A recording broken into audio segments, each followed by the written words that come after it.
Vamos. Hoje a gente vai começar a falar sobre conformação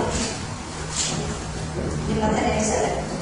Então, o que a gente vê até agora é toda a parte, preparação do pó, preparação da massa, caracterização, a parte de caracterização, ou seja, tudo que envolve a etapa preliminar para a conformação do material.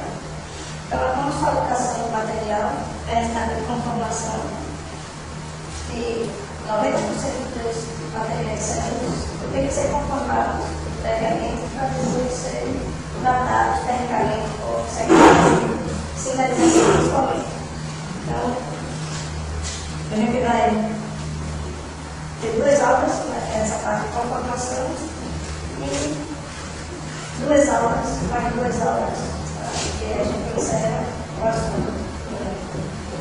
Essa aula e mais outra de conformação e tratamento técnico também de mais duas aulas. Então, a gente está faltando 4 aulas e a partir da próxima aula a gente vai pensar. Já trago para vocês um incentivo desse trabalho. Agora, o problema do trabalho é que vocês vão começar a fazer o trabalho, isso aí não tem como deixar de você fazer, vocês só vão fazer o trabalho quando terminar você. Isso vai ficar no longo prazo e não precisa. Então, os objetivos da conformação. Por que conformar o material? Primeiro, o objetivo principal, são 3 objetivos, é definir a geometria. Então, quando a gente pensa na conformação do material, a gente tem que pensar qual a geometria daquele material. Se vai ter uma geometria plana, se vai ter uma geometria em curvas complexa. Então, essa primeira definição, primeiro objetivo é definir essa geometria do material. Então, pensando na geometria, a gente vai pensar no tipo de conformação que vai ser dado para poder consolidar aquele pó, consolidar a massa. Então, a gente pensa em geometria, a gente pensa no formato do material. Então, não são todas essas técnicas que a gente consegue consolidar o material. Logo no início da curso, a gente teve que ter as técnicas de conformação.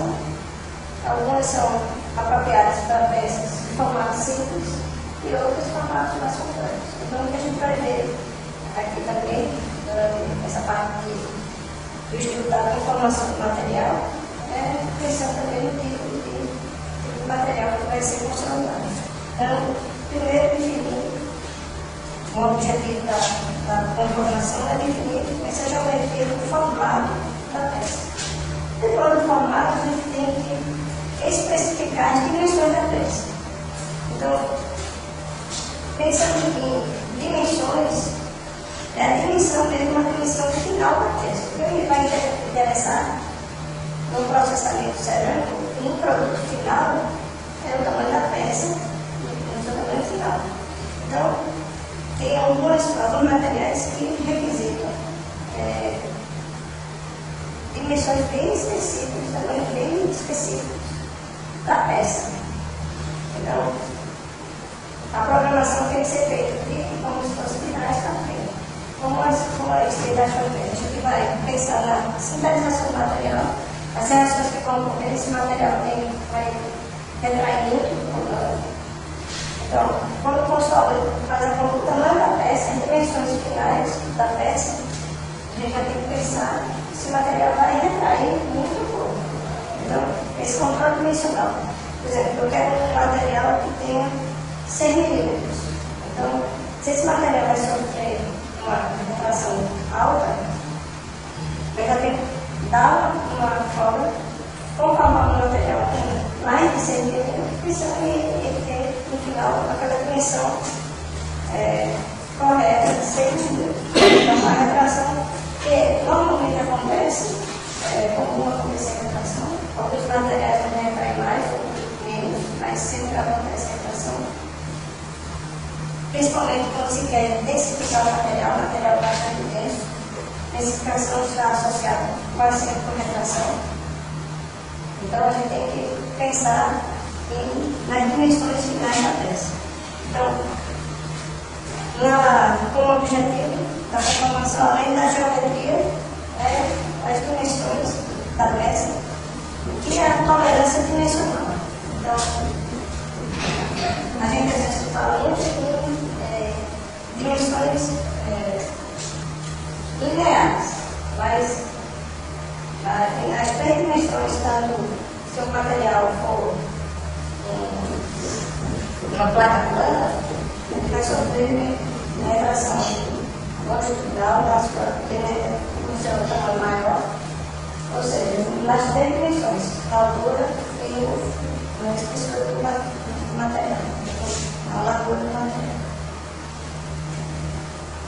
E talvez aqui tenha mais variação, seja o objetivo da conformação, é o termo de estrutura a verde desejada. Então, a verde, para vocês já é um comum, é o material antes de sintetizar, material a verde. Então, esse a verde ele pode ser úmido, ou seja, não foi seco, ou pode ser seco. A gente vai falar aqui de características do material a verde, mas pode ser assim que você conforma o material. Não foi sintetizado também o material da verde, mas não foi seco. Pode também ter a característica do material depois de seco. Por quê? Porque muitos materiais necessitam de adição de algum ligando plastificante que durante a secagem ele muda a estrutura do material. Então as características microestruturais a verde podem também ser feitas depois de uma secagem do material, depois da eliminação do ligando plastificante. Então, quando a gente pensa nesse objetivo de consolidar o bolo, de obter uma microestrutura verde desejada, a gente pensa nas propriedades da microestrutura. Então, essas propriedades são as que mais vão influenciar, que têm mais influência, variações na etapa de conformação do material. Geometria, quando a gente vai pensar no tipo de conformação que a gente vai utilizar. A gente pensa na geometria que é nosso material aqui. Especificação de tolerância dimensional, a gente vai pensar no que vai acontecer no material depois da conformação, da sintetização do material. E a microestrutura do material, a gente vai pensar na característica do pó, que vai influenciar essa microestrutura. Então a gente vem falando que as 3 etapas estão integradas: preparação do pó, conformação e tratamento térmico, sintetização do material. Então, quando tem uma variação, quando você muda a característica do pó, você vai mudar a característica estrutural do compactado, do material consolidado. Então, essas propriedades vão ser influenciadas pela característica do pó. Por exemplo, a gente falou que o calor de partícula é muito mais influenciado na consolidação do material. Você vai conseguir um compactado diferente, dependendo da granulometria do material, do tamanho das partículas. E nas variáveis de operação, escolher a técnica de consolidação, definir a técnica de consolidação, tem inúmeras variáveis, tem variáveis de equipamento, variáveis operacionais. E tudo isso vai influenciar na microestrutura do material dele, nas propriedades do material, da microestrutura do material dele, e, consequentemente, nas características do material sintetizado, as propriedades finais do material. Então, talvez a maior complexidade desse estudo são pequenas variações que você tem variáveis lá no final do seu material já sintetizado. Então, quando a gente pensa no objetivo da microestrutura do material, as propriedades do material que tem que ter, a gente vai analisar as características do pó, massa, suspensão. Então, Então, a característica do material de partida para a consolidação e as características do processo em si. Então, a partir de agora, para evitar ficar falando de informações, por exemplo, você já sabe que na aula passada a gente falou desses 3 tipos, a gente vai falar sempre em relação à massa, certo? Então, a massa, quer dizer que a massa não é esse estado plástico, não. A massa é a massa que vai ser, o material que vai ser utilizado para a consolidação do compactado, consolidar o pó. Então, essas características da massa vai envolver suas principais variáveis, que são aquelas que a gente analisou na primeira parte, essa parte de preparação do pó, que é granulometria, tamanho da partícula, forma, estado de aglomeração do material, tudo isso vai envolver, são essas variáveis que vão influenciar na característica da estrutura do material, as propriedades estruturais. E as variáveis, os tipos de conformação e suas principais variáveis operacionais que são. Isso a gente tem que utilizar a pressagem. Então, a pressão que está sendo utilizada, a velocidade de pressagem, o tipo mesmo de pressagem, que a gente vai ver mais na frente. Então, são todas essas variáveis que estão relacionadas com a característica do processo. A característica das variáveis do processo. Ok? Então, só para a gente situar, na aula passada a gente viu que a massa, que é o que a gente vai colocar lá para consolidar o pó, consolidar o material, ela pode ser dividida nesses 3 grupos: a massa em estado seco ou semi-seco, a massa plástica e líquida. Então, o que a gente vai ver hoje, que vai envolver variáveis que são comuns também para o estado plástico e para o estado líquido. A gente vai ver a parte de mais a parte de seco ou semi-seco. Então, esses 3 tipos de massa, esses 3 tipos de material para ser consolidado, a gente vai envolver sempre teor de umidade, teor de ligado que se coloca ali, principalmente a água, e a consistência desse material em relação a essa variação de umidade. Então, aqueles estados que a gente viu, o estado sólido, semi-seco, plástico e líquido, vai relacionar com o tipo de massa. Então, hoje a gente vai ver apenas essa parte de pó seco e pó semi-seco.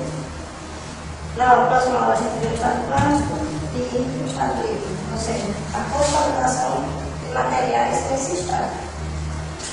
Porém, repito, que algumas das variáveis que a gente vai falar hoje é comum também aos outros estados. Então, os principais requisitos para consolidar um pó, talvez o mais importante seja a fluidez do material, ou seja, o que é um requisito para consolidar o pó? É que o material tenha capacidade de fluir e preencher a cavidade do molde, a cavidade da matriz, onde vai ocorrer a compactação. Então, o preenchimento que está com o molde, o molde de maneira geral, onde ele vai ser moldado para ser consolidado, vai depender desse preenchimento da fluidez do material. E o outro requisito é que o material tenha elevada densidade de preenchimento. O que é elevada densidade de preenchimento? Essa elevada densidade de preenchimento é a compacidade do material, como o material vai estar compactado. Então, o material tem a parte sólida, que é um material sólido, tem a parte líquida e tem também gás. Então, durante a compactação, é comum ter esses 3 estados, os 3 estados da matéria: o sólido, as partículas, o estado líquido, se você usa um hidrante líquido ou normalmente água, e o gás que é gerado durante a compactação do material. Então, essa elevada densidade de preenchimento está relacionada com a mínima quantidade de ar. Então, o objetivo de elevar a densidade de preenchimento é diminuir sempre a quantidade de ar que o material vai possuir na compactação. Por quê? Porque a gente vai falar bastante ainda disso aí, mas esse ar armazenado traz problemas para o material compactado. Então, se eu consigo diminuir essa quantidade de ar, possivelmente eu vou ter melhores características do material compactado. Então, os requisitos são fluidez, elevada fluidez, elevada densidade, e esses requisitos eles vão estar envolvidos com outras variáveis no processo. Certo? A gente vai relacionar a fluidez, vai relacionar a densidade, ou seja, o empacotamento do material, com outras variáveis no processo. Então, quando a gente fala em fluidez, uma medida de determinar é a velocidade mesmo, a velocidade de fluxo que o material tem. Ela é determinada por meio da medida de velocidade com que a massa escoa, porque novamente a massa pode ser um pó, pode ser suspensão, pode ser lixado no ar, devido à força de gravidade através do orifício do recipiente comandante. Então, é um método mais comum de determinar a fluidez, é por meio da velocidade de fluxo. Então, eu preparo minha massa e coloco ele num dispositivo, esse dispositivo que vai determinar a velocidade com que ele vai passar nesse orifício em relação ao tempo. Né? Então, com isso eu tenho várias faixas de velocidade no material. Então, se a gente for pensar nas formas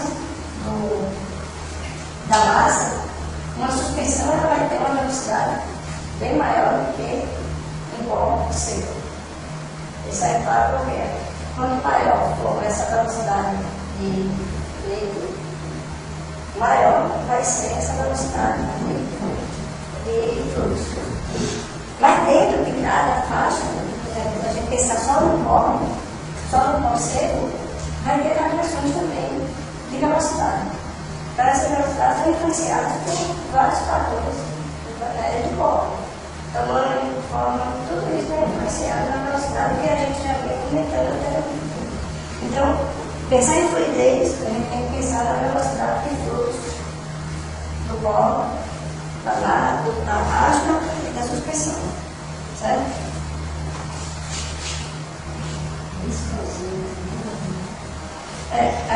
O que mede a velocidade são os dispositivos. Então, tem vários tipos de dispositivos. Tem talvez o mais funcional utilizado seria o dispositivo, hidrogênio, o dispositivo.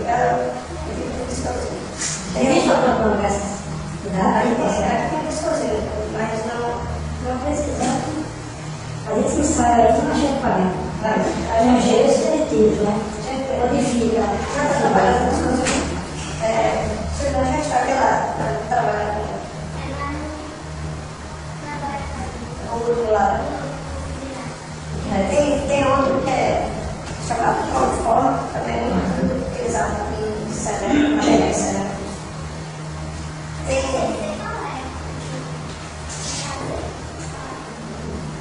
Eu não sei qual é, porque esse dispositivo ele foi no pregão, a gente pediu um e deu outro. Eu não sei qual foi o que chegou. Você que tem, eu sei que chegou. Esse aí, esse aí?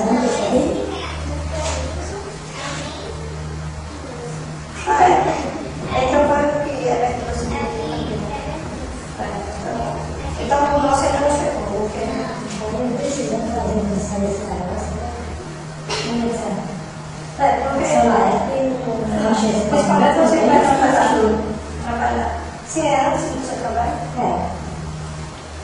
Então, essa característica da velocidade de fluxo é várias áreas de preparação do material, porque é fundamental o preenchimento da matriz do módulo de conformação. Então, a fluidez ela é influenciada pelo tamanho partículas brancas que vai ter fluidez diferente de cada delas. A forma das partículas também vai influenciar a textura do superficial e a aderência entre si. Então, essa aderência das partículas entre si, a aderência entre si pode se referir à área das partículas, a aderência das partículas. Então, tem as características intrínsecas do próprio material. Então, tem material que tem a característica de ter uma força de atração maior do que a outra. Isso é uma característica do material. Mas dentro mesmo do próprio material, você diferencia essa aderência pela quantidade de ligante que é colocado. Então, se o material para consolidar necessita muito ligante para consolidar o pó, ele vai ter uma aderência maior. Isso vai influenciar a fluidez do material. Então, o que a gente tem que pensar sempre é no equilíbrio.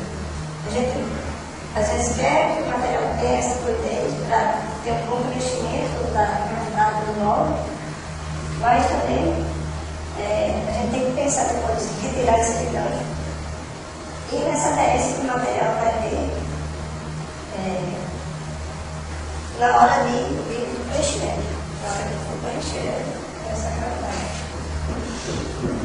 Então, relacionando a fluidez com o tamanho de partículas, a gente falou que o ideal é ter partículas tamanho pequeno, pensando lá na etapa de sintetização do material. Então, a ativação lá do tratamento térmico, a sintetização do material, ele vai ser mais atento, a sintetização vai ser mais rápida quando tiver tamanho de partículas menor. Então, pensar em fluidez, esse tamanho de partícula muito pequeno pode dificultar a fluidez do material. Então, existem diferentes sistemas de partículas, velocidade, considerada velocidades hidráulicas.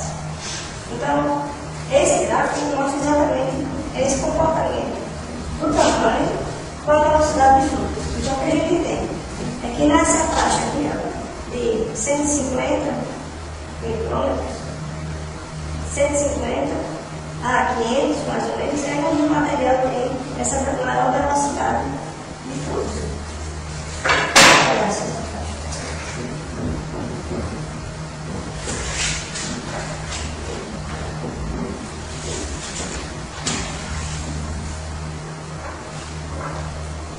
Então, nessa faixa de 150 a 500, o material tem a maior velocidade de fluxo. Aqui então a micrografia do material relacionada a seus tamanhos. Então, o que a gente pode observar é que quando tem partículas muito pequenas, o que vai acontecer para diminuir a fluidez? Com a tendência, porque essas partículas pequenas elas tendem a diminuir a velocidade de fluxo do material. Observar assim, a característica estrutural desse material. E leva essa menor velocidade de fluxo. Então, se a gente olhar o contato das partículas, quanto menor for a partícula, maior vai ser o contato entre elas. Então, uma partícula de tamanho pequeno vai ter um contato bem maior que uma partícula de tamanho grande. Porém, ela não pode ser muito grande, porque ela vai ter partícula maior, ela vai ter essa, principalmente nesse material, de forma grande, vai mudar, ela vai passar a ser uma partícula mais irregular. Então, ela aumenta de tamanho, mas aumenta sua forma, passa a ter formatos mais irregulares. Então, a faixa de tamanho ideal de partícula é um equilíbrio entre as partículas pequenas, que têm um grande contato entre elas, que diminuem a viscosidade, e as partículas grandes, que mudam seu formato original. Então, à medida que elas vão mudando sua forma, ela vai diminuindo também esse fluxo. Então, a tendência de aglomeração do material nessa faixa aqui é bem maior, e isso vai contribuir para uma diminuição das Então, para cada sistema, você vai ter uma velocidade maior de fluxo para cada situação.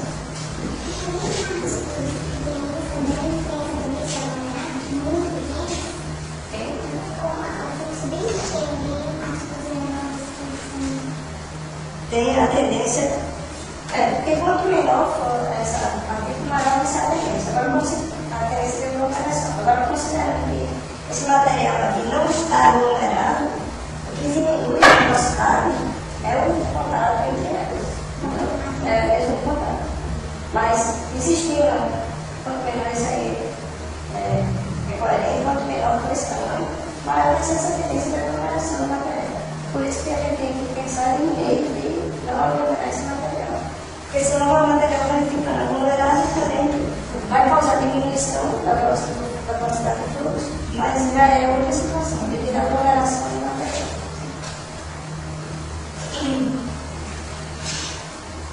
Então, essas partículas também maiores, elas têm dificuldade mesmo de locomoção dentro para o fechamento do corpo. Então, a gente tem que pensar nessa faixa. Isso aí vai valer para cada sistema. Se vai trabalhar com tipo de material, ele vai ter uma velocidade fluxória. Se ele for trabalhar com outro tipo de material, também vai ter essa característica. Dependendo do tipo de material, você tem faixas melhores de velocidade de fluxo.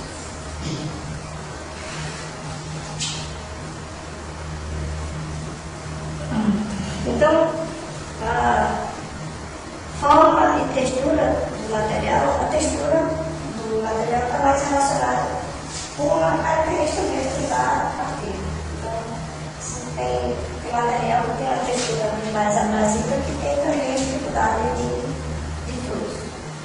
E a forma do material, a gente vai ver também mais na frente, influencia mais, vai ter uma influência maior na densificação do material. Mas também influencia na fluidez do material. Ou seja, você muda quanto mais longe do formato esférico, menor vai ser a fluidez do material. Você aumenta o contato entre as partículas, você diminui a fluidez. Então, ele tem que pensar quando fala em forma, é também relacionado ao contato. Mudou a forma do material, a forma da partícula, você muda o tipo de contato entre elas e vai influenciar dentro da fluidez. No entanto, quando a gente pensa em aderência do material, o que dá aderência? Por exemplo, a água, que é aqui o teu unidade normalmente é relacionado com a água, ela está influenciando, ela vai influenciar nessa fluidez. Então, o principal motivo que leva à diminuição da velocidade de fluxo com relação ao teor de umidade, ou seja, a quantidade de água, é o aumento das forças de adesão entre o material, entre as partículas ou entre os grãos, devido à tensão superficial da água. Então, a água, ela ajuda mesmo, ela vai ser diluída, mas à medida que essa partícula, esse pó, material, ela tem muita água, ela vai gerar uma camada, vai absorver a camada do material e ela tem força de adesão mesmo, e vai diminuir essa velocidade de fluxo. Então, se a gente pegar esse gráfico aqui do lado de fazer a relação do teor de umidade com a velocidade de fluxo, e pode observar que à medida que a gente vai aumentando esse teor de umidade, o material ele vai diminuindo essa velocidade de fluxo. Então, esse sistema aí é um sistema específico para o pó, o material pó seco, ou semi-seco, né? É uma faixa de 8%. Então, se a gente for aumentar esse teor de umidade, o material vai mudar de estado. Ele já não vai estar mais no estado seco ou semi-seco.